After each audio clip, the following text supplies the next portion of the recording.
اعوذ باللہ من الشیطان الرجیم بسم اللہ الرحمن الرحیم اللہم صلی علی محمد وعلی آلہ وصحابہ وبارک وسلم۔ اے اللہ، قرآن پاک کو میرے لیے رہنما، روشنی، ہدایت اور رحمت بنا دے۔ اس کو میرے سینے کا نور، میرے رنج و غم، پریشانیوں کو دور کرنے کا ذریعہ بنا دے اور میری قبر میں ویرانیوں اور وحشتوں کا ساتھی بنا۔ آمین۔ السلام علیکم ورحمۃ اللہ وبرکاتہ۔ تمثیل القرآن میں انشاءاللہ آج ہم جس مثال کو پڑھیں گے اور سمجھیں گے وہ سورۃ المدثر کی آیات نمبر 49 to 55 میں دی گئی ہے۔ آیات کا ترجمہ ہے، پھر کیا ہوا ہے ان کو کہ نصیحت سے منہ موڑتے ہیں، گویا کہ وہ گدھے ہیں، بدکنے والے اور شیر کے ڈر سے بھاگ کھڑے ہوں، بلکہ ان میں سے ہر ایک یہ چاہتا ہے کہ اسے کھلی ہوئی کتاب دی جائے۔ ہرگز نہیں، بلکہ اصل بات یہ ہے کہ یہ لوگ آخرت سے نہیں ڈرتے۔ ہرگز نہیں، یہ ایک نصیحت ہے، اب جس کا جی چاہے قبول کرے۔ ان آیات میں اللہ تبارک تعالیٰ نے غافل لوگوں کی مثال ایک گدھے سے دی ہے، جنگلی گدھے سے، جو کہ بھدکنے والے ہوتے ہیں اور شیر کے ڈر سے بھاگ کھڑے ہوتے ہیں، یعنی شیر کو دیکھ کر وہ ڈر جاتے ہیں اور بھاگ جاتے ہیں۔ یہاں پر اللہ تبارک تعالیٰ نے غافل لوگوں کی مثال ایسے گدھوں سے دی ہے جو کہ اللہ کی نصیحت کو سن کر، ہدایت کی بات کو سن کر ایسے بھاگتے ہیں، اس طرح بھاگتے ہیں، یعنی عمل کرنے سے اس طرح بھاگتے ہیں جس طرح کے جنگلی گدھے شیر کو دیکھ کر بھاگ جاتے ہیں۔ اب نصیحت سے منہ موڑنا کیا ہے یا نصیحت سے اعراض کیا ہے؟ اس کا مطلب ہے سب سے پہلے تو اللہ کی آیات سے منہ موڑنا، یعنی کہ اللہ کی آیات پر غور نہ کرنا، ان کو نہ سننا اور اللہ کے احکامات کو سن کر ان پر عمل نہ کرنا، یعنی ان پہ توجہ نہ دینا یا ان کو اپنے عمل میں نہ لے کر آنا، اعراض کرنا ہے یا نصیحت سے منہ موڑنا ہے۔ اب یہاں پر اللہ تبارک تعالیٰ نے غافل لوگوں کے بارے میں کیا بیان فرمایا ہے کہ اول تو وہ غافل لوگ ہیں جو کہ مکمل طور پر اپنی زندگی غفلت میں گزار رہے ہیں، یعنی کہ کفار جو سرے سے ایمان ہی قبول نہیں کرتے، نہ ہی وہ اللہ کی کتاب پر ایمان لاتے ہیں، نہ ہی آخرت پر ان کا کوئی ایمان ہے اور نہ ہی قرآن پر ان کا کوئی ایمان ہے، اور اللہ کے کلام کو وہ سنتے ہی نہیں ہیں۔ جو کفار مکہ ہوا کرتے تھے تو وہ بھی اسی طرح کا ہی بیہیویئر شو کیا کرتے تھے، اور وہاں پر خاص طور پر جو قریش مشرکین کے سردار تھے وہ بھی قرآن پاک کو سن کر وہاں سے رستہ بدل لیا کرتے تھے اور وہ سننا ہی نہیں چاہتے تھے۔ یہاں پر یہی اللہ تبارک تعالیٰ نے ان کے بارے میں بیان فرمایا ہے، اور اس کی وہ کیا وجہ دیتے تھے، کیا وہ ہیلے بہانے کیا کرتے تھے؟ وہ یہ بہانہ کیا کرتے تھے کہ ہم میں سے ہر کسی کے پاس ایک انڈیویجول اللہ تعالیٰ کی طرف سے میسج آنا چاہیے، یعنی ایک صحیفہ جو ہو وہ ہم میں سے ہر سردار کے پاس آنا چاہیے، جو وہی حضور پاک صلی اللہ علیہ وسلم کے پاس آتی ہے، اس کا ایک صحیفہ ہمارے پاس بھی آنا چاہیے، اور فرداً اس پر ہر کسی کا نام لکھا ہو اور اس پر اللہ تعالیٰ کی طرف سے یہ پیغام ہو کہ یہ اس بندے کے لیے ہے اور محمد صلی اللہ علیہ وسلم جو ہیں وہ آخری نبی ہیں اور ان کی تم پیروی کرو۔ ابو جہل، عبداللہ بن ابی اور دیگر جو سردار تھے وہ یہی کہتے تھے کہ ہم اس وقت تک ایمان نہیں لائیں گے یہاں تک کہ ہمارے پاس الگ الگ کتاب اللہ کی طرف سے نہیں آئے گی، یعنی یہ سب ان کے ہیلے بہانے تھے۔ اور یہاں پر اللہ تعالیٰ نے ان کو ایسے بدکتے ہوئے گدھوں سے تشبیہ دی ہے کہ جو اللہ کا کلام سن کر ٹھہرتے ہی نہیں، اور اگر ٹھہرتے ہیں، سنتے ہیں تو اس کو سن کر وہ بھاگ جاتے ہیں۔ اس کی وجہ بھی یہاں پر اللہ تبارک تعالیٰ نے بیان فرمائی ہے۔ اس کی وجہ کیا تھی؟ ان کی ضد تھی، ان کی انا تھی، ان کا تکبر تھا، جس کی وجہ سے وہ توجہ ہی نہیں دیا کرتے تھے، اور وہ بہانہ یہ کرتے تھے کہ یہ کتاب، یہ صحیفہ ہمارے طرف بھی آنا چاہیے جس طرح یہ محمد پر آتا ہے صلی اللہ علیہ وآلہ وسلم۔ تو یہاں پر اللہ تعالیٰ نے اس کی وجہ بھی بیان کر دی ہے کہ ایسے ضد اور تکبر کی ان کی وجہ کیا تھی، کیونکہ ان کو آخرت پر ایمان نہیں تھا، ان کو اس چیز کا ڈر ہی نہیں تھا کہ انہوں نے اللہ تعالیٰ کے حضور بھی پیش ہونا ہے اور اپنی اس دنیا کی زندگی کا حساب کتاب بھی وہاں پر دینا ہے۔ چونکہ ان کا آخرت پر ایمان نہیں تھا، اس لیے وہ اس چیز سے ڈرتے ہی نہیں تھے۔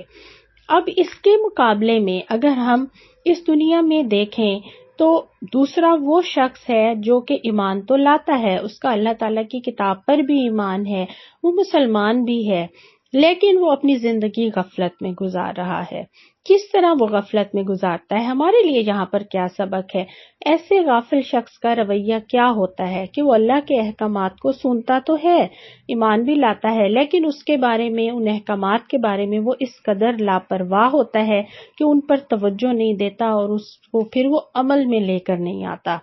یہ اس کا جان چھڑانا ہی ہے، اور ایسے غافل شخص کی زندگی بھی اس گدھے کی طرح کی ہے۔ یعنی کہ وہ کیوں؟ اس کی وجہ یہ ہے کہ وہ دنیا کی زندگی میں، دنیا کی لذتوں میں، دنیا کے مشاغل میں اس قدر وہ مصروف ہو چکا ہے، اس نے اپنی زندگی کو اس قدر وہاں پہ مشغول کر لیا ہے اور وہ غافل ہو گیا ہے، اور دنیا کی زندگی اور دنیا کی خواہشات کو ہی وہ پورا کرنے میں لگا رہتا ہے کہ وہ اپنے کندھے پر گدھے کی طرح صرف دنیا کا ہی بوجھ لادے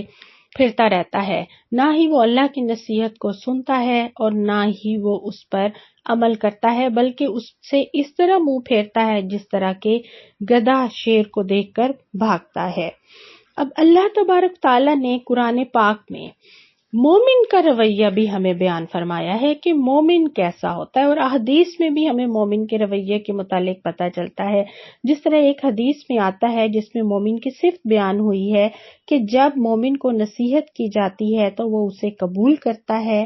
سن لیتا ہے اور سمجھتا ہے اور اس پر عمل کرتا ہے۔ یعنی کہ نصیحت کو سننا، ہدایت کو سننا، پھر اس کو سمجھنا اور اس پر عمل کرنے کی کوشش کرنا جو ہے وہ ایک مومن کی صفت ہے۔ اور نصیحت سے منہ موڑنا، نصیحت پر توجہ نہ دینا یا اس کو سن کر اپنا لاپرواہی کا بیہیویئر شو کرنا، اس پر عمل کرنے کی کوشش نہ کرنا، یہ ایک جو ہے وہ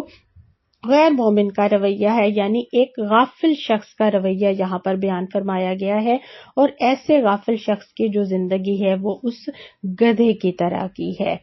یہاں اللہ تبارک تعالیٰ نے قرآن پاک میں بہت جگہ پر مومن کا رویہ بیان فرمایا ہے۔ ایک جگہ پر اللہ تعالیٰ فرماتے ہیں لیکن وہ جس نے دیا، یعنی اللہ کے راستے میں دیا، اللہ کی نافرمانی سے بچا، یعنی تقویٰ کیا، بھلائی کی تصدیق کی،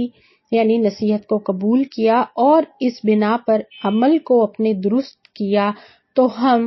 اس کے لیے رستے آسان کر دیتے ہیں۔ یعنی ایسا شخص جس نے نصیحت کو سنا، پھر اس نے اس کی تصدیق کی اور اس پر عمل کرنے کی کوشش کی، تو اللہ تبارک تعالیٰ اس کے لیے دنیا اور آخرت دونوں میں آسانیاں کر دیں گے انشاءاللہ۔ ایک اور جگہ پر آتا ہے کہ اللہ تعالیٰ جس کے ساتھ خیر کا ارادہ کرتا ہے اس کو دین کی سمجھ عطا کر دیتا ہے، اور دین کی سمجھ کب آتی ہے؟ جب ہم نصیحت کو سنتے ہیں، اس کو سمجھتے ہیں۔ جب ہم نصیحت کو سنیں گے نہیں، ہدایت کو سنیں گے ہی نہیں، اس کو سمجھیں گے ہی نہیں، تو پھر ہماری زندگی کیسے بدلے گی؟ اب یہاں پر اس مثال میں ہمیں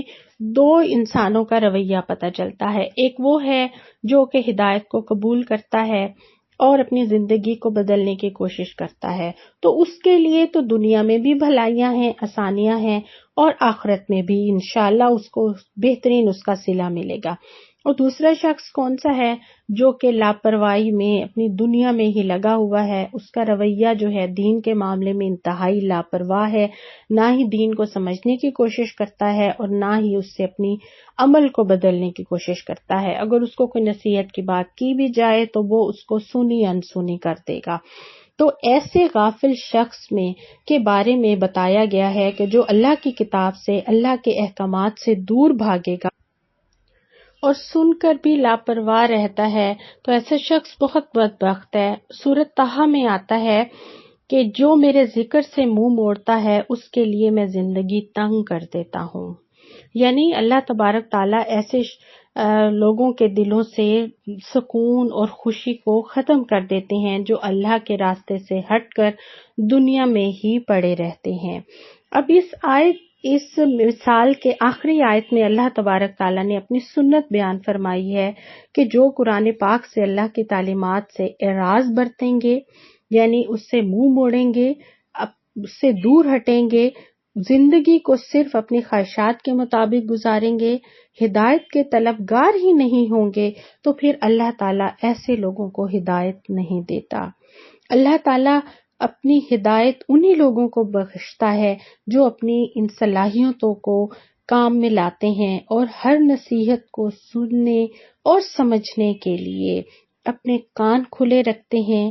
اور اس پر عمل کرنے کی کوشش میں لگے رہتے ہیں، اگرچہ وہ نصیحت ان کے نفس کی خواہشات کے کتنی ہی خلاف ہو، لیکن پھر بھی وہ ہدایت کی ہر بات کی قدر کرتے ہیں۔